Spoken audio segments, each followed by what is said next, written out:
বৈদিক জ্যোতিষ অনুসারে মকর রাশি মানে ক্যাপ্রিকন এই রাশি নিয়ে আমাদের অনেকেরই কিছু ধারণা আছে তাই না? কিন্তু আজ আমরা ভাবলাম ওই সব চেনা ধারণার বাইরে গিয়ে এর কিছু মানে কম জানা হয়তো একটু লুকোনো বৈশিষ্ট্য নিয়ে কথা বলবো।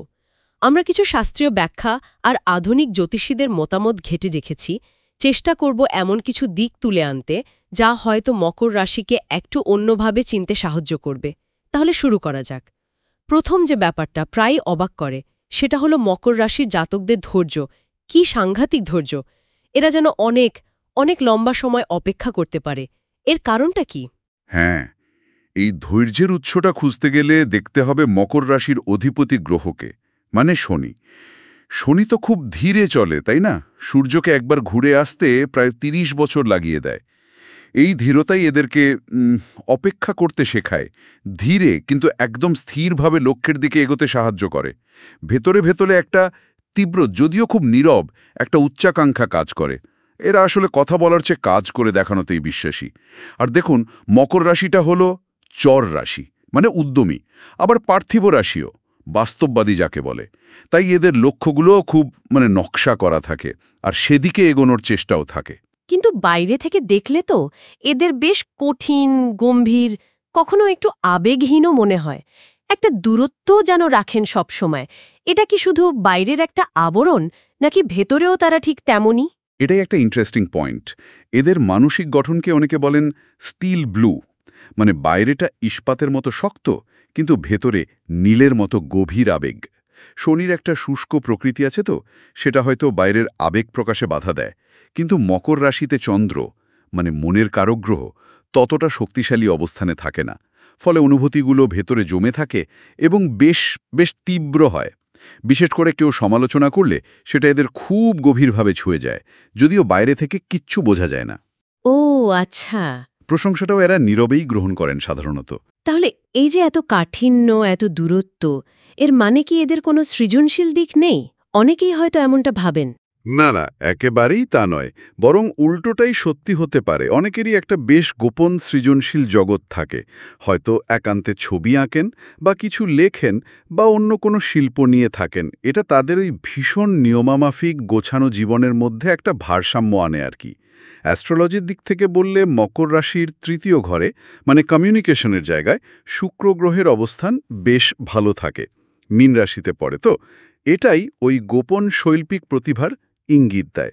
বিশেষ করে যখন তারা নিরাপদ বোধ করেন, তখনই সেটা প্রকাশ পায়। আর একটা বিষয় শোনা যায় যে এদের জীবনের শুরুর দিকটা নাকি বেশ কঠিন পরিস্থিতির মধ্যে দিয়ে যায়। এটাই কি এদের এত দৃঢ়, এত সহনশীল করে তোলে? হ্যাঁ, অনেকটা তাই। শনিকে বলা হয় পরিপক্কতার কারক। এর পূর্ণ প্রভাব পেতে প্রায় ধরুন ৩৬ বছর বয়স পর্যন্ত লেগে যেতে পারে। এর আগের সময়টা যেন পরীক্ষার। এই অভিজ্ঞতায় তাদের মধ্যে ওই বিখ্যাত মকর সুলভ কাঠিন্য আর সহিষ্ণুতা তৈরি করে দেয়। এই কারণেই হয়তো এরা মাঝে মাঝে একটু একা থাকতে পছন্দ করেন। এটাকে আমরা বলতে পারি কৌশলগত নির্জনতা। মানে ওই সময়টায় তারা একটু ভাবনা চিন্তা করেন, রিচার্জ করেন, বা পরের পদক্ষেপটা কি হবে সেটা পরিকল্পনা করেন। আচ্ছা, আর ঐতিহ্য বা পুরনো রীতিনীতির প্রতি এদের টান কেমন থাকে? বাইরে থেকে তো অনেককেই বেশ আধুনিক মনে হয়। ভেতরে ভেতরে কিন্তু এরা অনেকেই বেশ ঐতিহ্যপ্রেমী হন। হয়তো পরিবারের পুরনো কোনো নিয়ম বা পূর্বপুরুষদের ব্যবহার করা জিনিস, স্মৃতি, এগুলো তাদের কাছে বেশ গুরুত্বপূর্ণ। যদিও সবসময় সেটা তারা স্বীকার করেন না বা প্রকাশ করেন না। মনে রাখতে হবে, রাশিচক্রে মকর হল দশম ঘর। এটা কর্ম, সামাজিক প্রতিষ্ঠা, বংশ, কাঠামো, এই সব কিছুর প্রতীক। তাই ঐতিহ্যের প্রতি একটা স্বাভাবিক টান কিন্তু থাকে। বুঝলাম। কিন্তু এত যে আত্মনিয়ন্ত্রণ, এত পরিকল্পনা, এর মাঝেও কি কোনো দুর্বলতা বা গোপন ভয় কাজ করে না? হ্যাঁ, ভয়ের মধ্যে পদেই দেখা যায়। সেটা হলো ব্যর্থতার ভয়, মানে ফেলিয়রের ভয়। এরা বিশেষ করে জনসম্মুখে, সবার সামনে ব্যর্থ হতে বা ভুল করতে খুব ভয় পান।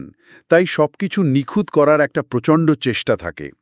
এর কারণটা যদি দেখি, মকর লগ্ন হলে শনি শুধু লগ্নের অধিপতিই নন, মানে ব্যক্তিত্বের নন, তিনি দ্বিতীয় ঘরেরও ধন, পরিবার, আত্মসম্মানের অধিপতি।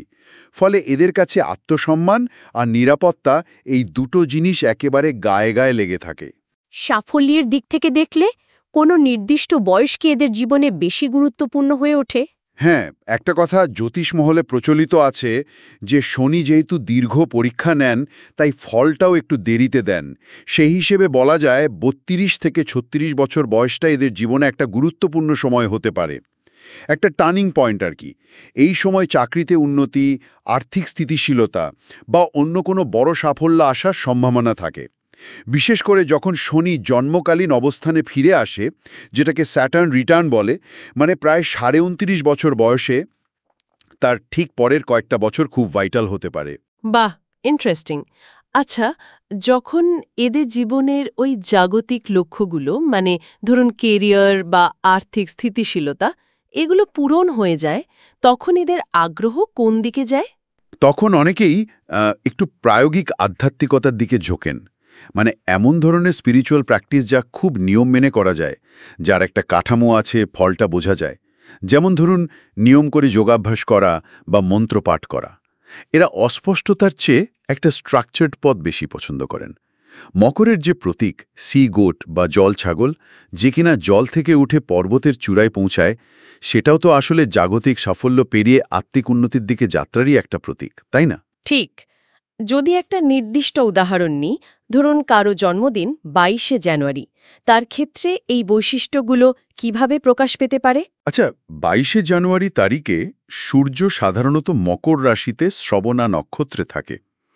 এই শ্রবণা নক্ষত্রের একটা বিশেষ প্রভাব হল শেখার প্রবল আগ্রহ, খুব মন দিয়ে শোনার ক্ষমতা আর অন্যের প্রতি সহানুভূতি, বিশেষ করে যারা একটু পিছিয়ে আছেন তাদের প্রতি। শ্রবণা মানেই তো শ্রবণ করা, শোনা। তাই এরা খুব ভালো শ্রোতা হতে পারেন আর নিজেদের সামাজিক ইমেজ বা পরিচিতি নিয়েও বেশ সচেতন থাকেন। তাহলে এই যে এতগুলো দিক নিয়ে আমরা কথা বললাম, এখান থেকে মকর রাশি জাতকদের জন্য মূল বার্তাটা কি দাঁড়াচ্ছে? মনে হচ্ছে দীর্ঘমেয়াদী পরিকল্পনা এদের জন্য খুব জরুরি, তাই তো? একদম। ৫ বছর বা ১০ বছরের লক্ষ্য স্থির করাটা শনির প্রকৃতির সঙ্গে খুব ভালো মেলে। তার সাথে নিয়মিত কিছুটা নিজের জন্য সময় বের করা, মানে ওই একান্তে কাটানো, আর কোনো একটা সৃজনশীল শখ বা হবি ধরে রাখাটা মানসিক শান্তির জন্য খুব দরকারি। আর হ্যাঁ, মধ্য ৩০-এর সময়টা জীবনের কোনো বড় পদক্ষেপ নেওয়ার জন্য বা পরিবর্তনের জন্য গুরুত্বপূর্ণ হতে পারে, সেটা মাথায় রাখা যেতে পারে। সত্যি, আজকের এই আলোচনায় মকর রাশির অনেকগুলো অপ্রত্যাশিত কিন্তু খুব গুরুত্বপূর্ণ দিক উঠে এলো। আশা করি যারা শুনছেন তাদের এই রাশিটাকে বুঝতে এটা একটা নতুন দৃষ্টিকোণ দেবে। তবে হ্যাঁ, একটা কথা মনে রাখা খুব জরুরি, পূর্ণাঙ্গ চিত্রটা পেতে কিন্তু পুরো জন্মছক বা অ্যাস্ট্রোলজিক্যাল চার্ট বিচার করা দরকার। কিন্তু এই বৈশিষ্ট্যগুলো মকর রাশির ভেতরের শক্তি, তাদের চ্যালেঞ্জগুলো বুঝতে অবশ্যই সাহায্য করবে। একদম। শেষ করার আগে একটা প্রশ্ন শুধু ভাবনার জন্য রেখে যাই। ওই যে সি গোটের কথা হলো, জাগতিক শিখরে পৌঁছে আধ্যাত্মিকতার দিকে তাকানো, এই ব্যাপারটা ব্যক্তিজীবনে ঠিক কী অর্থ বহন করতে পারে এটা নিয়ে না হয় ভাবা যেতে পারে।